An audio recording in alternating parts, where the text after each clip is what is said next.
Welcome to our channel. तो आज का जो हमारा टॉपिक ऑफ डिस्कशन है वो है natural farming in India toward sustainable agriculture.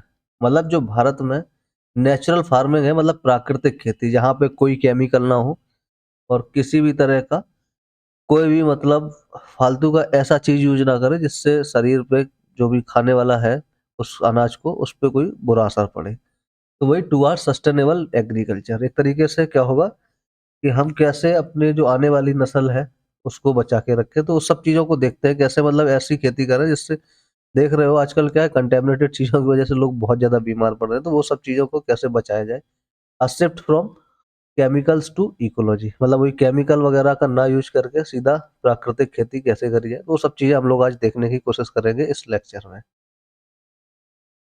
तो पहले हम लोग देखते हैं कि व्हाट इज नेचुरल फार्मिंग। हम लोग जो बात कर रहे हैं कि भाई नेचुरल फार्मिंग की तरह भारत को बढ़ना चाहिए, तो उससे पहले हम जान लेते हैं कि नेचुरल फार्मिंग होती क्या है। Defined by NITI Aayog as a chemical free traditional farming. Simple सा नीति आयोग जो यहाँ की ऑर्गेनाइजेशन इंडिया की, उसके अकॉर्डिंग केमिकल फ्री मतलब कोई केमिकल यूरिया पेस्टिसाइड्स वगैरह का ना यूज करके जो पहले ट्रेडिशनल थी पुरानी तरीके से वैस तरह से खेती करना, रूटेड इन एग्रो इकोलॉजी। इससे क्या होगा, पर्यावरण को नुकसान नहीं होगा खेती करने से। तो इस तरह का मेथड जो पुराने ज़माने में यूज़ करी जाती थी, जिसमें कोई भी पेस्टिसाइड वगैरह केमिकल्स नहीं यूज़ किया जाता था ताकि प्राकृतिक खेती हो सके, तो उसको बोलते हैं क्या, नेचुरल फार्मिंग।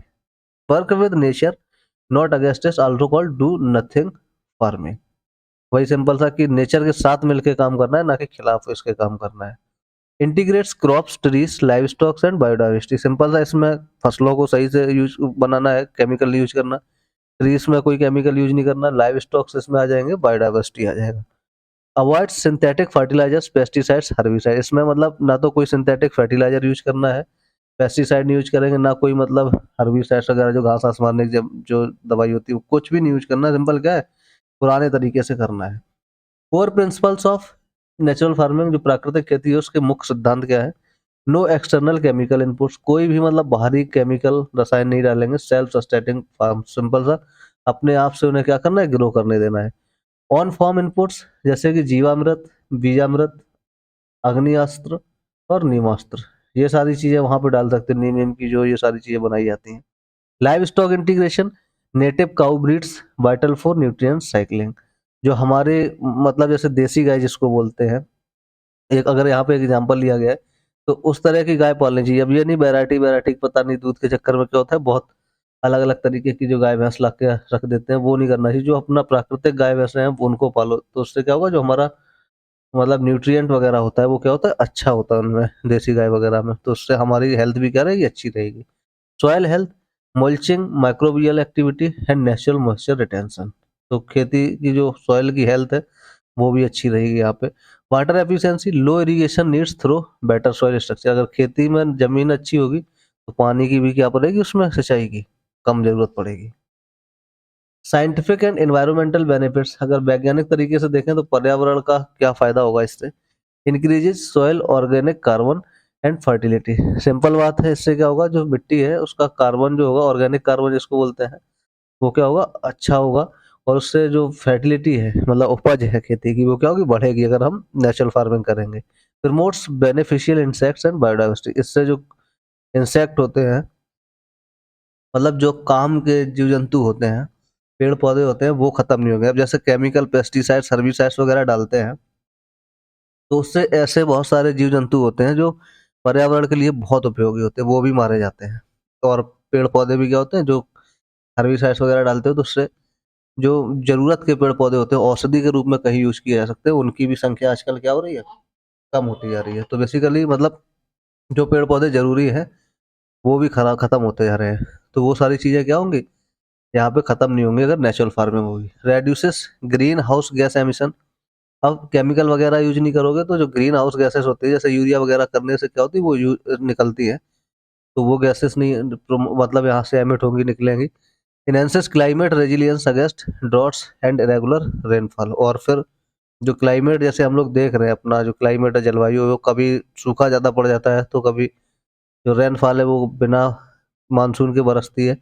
तो वो सारी चीज़ें भी इसी वजह से हो रही है कि हम नेचुरल फार्मिंग वगैरह नहीं कर रहे, इससे भी कहीं ना कहीं ट्रिगर होती है। क्योंकि नेचुरल साइकिल है पूरी, वो क्या हो रही है यहाँ पे गड़बड़ा रही है। Restores degraded soils and prevent pollution of water body. अब कोई केमिकल वगैरह नहीं डालोगे तो जो खेती की एक तरीके से क्वालिटी है वो खराब हो चुकी है, वो फिर से क्या हो जाएगी, रिस्टोर हो जाएगी, सही हो जाएगी। और जो नदियाँ वगैरह हैं उनमें भी पानी जाता ही है ना बरसात में खेतों से निकल के, तो खेतों में केमिकल वगैरह यूज कर रहे हो तो उससे नदियों में क्या हो रहा है, एक तरीके से पॉल्यूशन हो रहा है, समझे। तो वो सारी चीजें क्या होंगी, सही होंगी। तो बहुत सारे बेनिफिट्स हैं यहाँ पे, कार्बन नहीं होगा, फर्टिलिटी बढ़ जाएगी, नए नए जो जीव जंतु और जो पेड़ पौधे हैं वो मतलब बने रहेंगे, खराब नहीं होंगे, ग्रीन हाउस गैस नहीं निकलेंगी, रेगुलर जो कभी सूखा पड़ जाता तो कभी पानी बरसता रहता वो थोड़ा कम होगा, क्योंकि साइकिल जलवायु सही होगी। और जो मिट्टी की क्वालिटी खराब हो चुकी है अभी तक केमिकल यूज करने से, वो सही हो जाएगी। अब यहाँ पे इकोनॉमिक एंड सोशल बेनिफिट्स क्या है, वो तो हो गए थे एनवायरमेंटल बेनिफिट्स। अब इकोनॉमी, आर्थिक और सामाजिक लाभ क्या होंगे इससे, lower cultivation cost, 50 to 60% less than chemical farming. मतलब सिंपल सा जो खेती करने की कॉस्ट होगी वो लगभग 50 से 60% कम हो जाएगी, किससे, जब हम लोग पेस्टिसाइड्स वगैरह यूज करते हैं उससे। Higher income stability, intercropping and risk diversification. Simple बात है कि हायर इनकम स्टेबिलिटी का मतलब ये है कि इनकम वगैरह क्या रहेगी, सही रहेगी, ठीक है। और जो स्टेबिलिटी है यहाँ पे, तो मतलब जो इनकम है, इंटरक्रॉपिंग का मतलब है कि अलग अलग तरीके की जो क्रॉपिंग होगी उससे क्या होगा, सब तरीके की फसलें मिलेंगी। और यहाँ पे employment generation, bio input production, composting, seed banks. तो यहाँ पे सिंपल बात है, बायो इनपुट प्रोडक्शन मतलब किस तरीके से बिना केमिकल की खेती करी जाए, उसका प्रोडक्शन होगा तो उसके तरह की चीजें बनाई जाएंगी, खाद वाद जो गोबर वोबर से बनती है, नेचुरल बनती है, तो उसमें एम्प्लॉयमेंट मिलेगा लोगों को, वही कंपोस्टिंग वगैरह खाद वगैरह के लिए। और जो बीज वगैरह है नेचुरल, उनके लिए भी क्या होगा, एम्प्लॉयमेंट मिलेगा, लोग बेचेंगे उसको। Women empowerment, active role in bio input preparation and marketing. Simple बात है, और लेडीज जो है हमारी महिलाएं हैं, वही बायो इनपुट वगैरह बनाने का काम कर सकती हैं, मतलब जो बायो मतलब गोबर वोबर से जो खाद बनती है उसको कैसे बनाया जाए, मार्केटिंग वगैरह कर सकती हैं।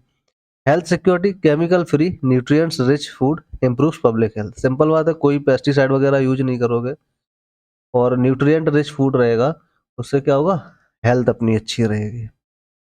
अब आगे देखते हैं नेक्स्ट, यहाँ पे की नेशनल इनिशिएटिव्स। तो मुख्य क्या मतलब यहाँ पे इनिशिएटिव्स अभी लिए जा सकते हैं या लिए गए हैं सरकार की तरफ से।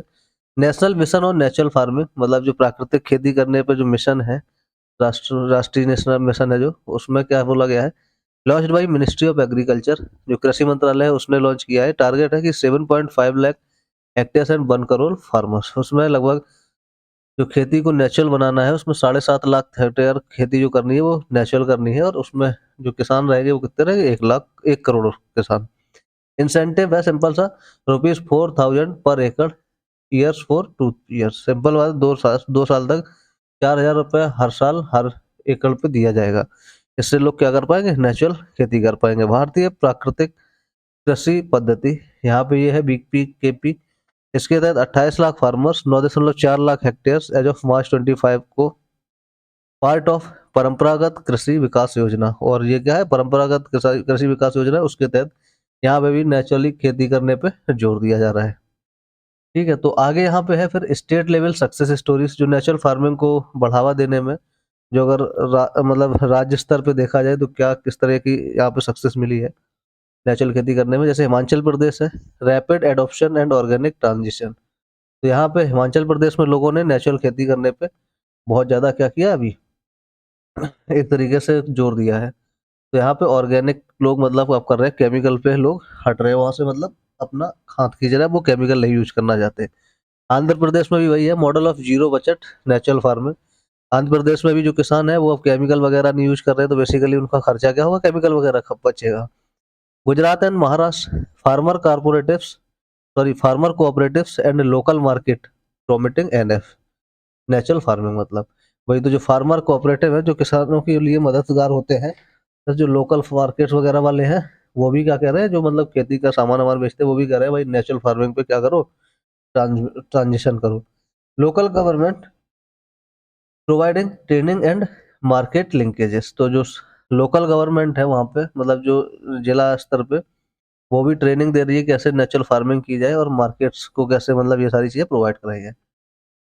Challenges in main stream natural farming, लेकिन चुनौतियाँ क्या हैं इन सब चीज़ों के बावजूद कि इतने फ़ायदे हैं नेचुरल फार्मिंग के, कॉस्ट कटिंग, सोशल, इकोनॉमिक, हर तरीके का बेनिफिट है, लेकिन फिर भी नेचुरल फार्मिंग करने में चुनौतियाँ क्या है?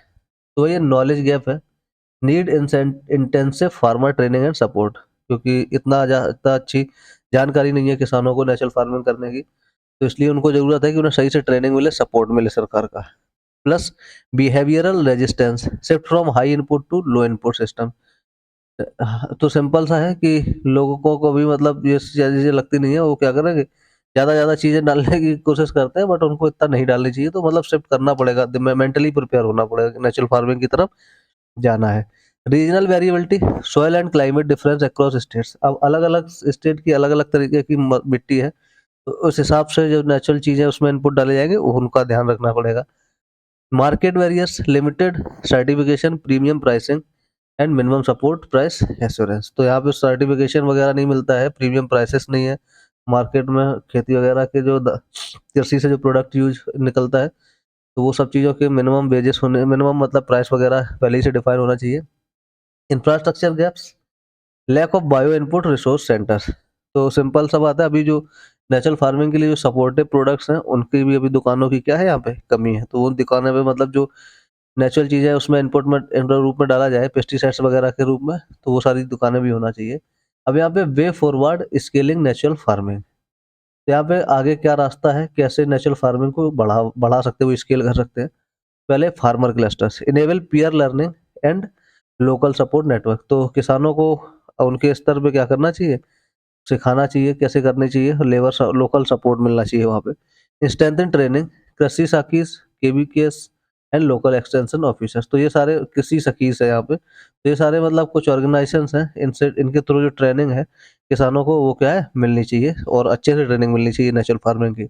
Market integration, branding, certification and FPO linkages, तो ब्रांडिंग वगैरह या सर्टिफिकेशन वगैरह है, कैसे करना है नेचुरल फार्मिंग की, वो थोड़ा ध्यान देना चाहिए, मार्केट में भी थोड़ा देना चाहिए ध्यान, ताकि लोग नेचुरल फार्मिंग की तरफ मूव करें। Bio input supply supply chains, local production and availability, simple है कि लोकली प्रोडक्शन और एबिलिटी अच्छी होनी चाहिए सप्लाई चेन्स की। Digital monitoring, geo tagging, mobile advisories, data dashboard, तो मतलब जो नेचुरल फार्मिंग कर रहे हैं उनसे कैसा प्रोडक्ट आ रहा है, कब उनको पानी देना है, कब नहीं देना है, तो वो जियो टैगिंग वगैरह है कि एक तरीके से वहाँ पे मोबाइल के थ्रू या कोई और भी डिवाइसेस जो है उनके थ्रू खेती की क्या होनी चाहिए, मॉनिटरिंग हो जाए, कोई सेंसर्स वगैरह यूज करके। निष्कर्ष सिंपल सा क्या निकलता है वो देखते हैं। Natural farming ensures chemical free food, healthy soil and better livelihoods, अगर प्राकृतिक खेती होगी तो उससे केमिकल फ्री फूड मिलेगा, हमको कोई रसायन नहीं मिलेगा खाने के अंदर, हेल्दी मिट्टी रहेगी, हमारी खेती भी अच्छी रहेगी, मतलब खेती की जो क्वालिटी है वो खराब नहीं होगी, बेटर लिवलीहुड, लोग भी क्या रहेंगे, स्वस्थ रहेंगे। Support zero hunger and sustainable consumption and production, simple बात है, लोग भूखे नहीं रहेंगे, अच्छा खाना खाएंगे, और प्रोडक्शन भी क्या रहेगी, अच्छी रहेगी। Pathway to resilient inclusive and sustainable rural India, ये एक तरीके से रास्ता है जिसमें लोग सब मिलके और आगे का भी ध्यान रखते हुए खेती करेंगे, उपज होगी, और हमारी खेती भी आगे वाली आने वाली जनरेशन के लिए भी क्या होगी, बची रहेगी।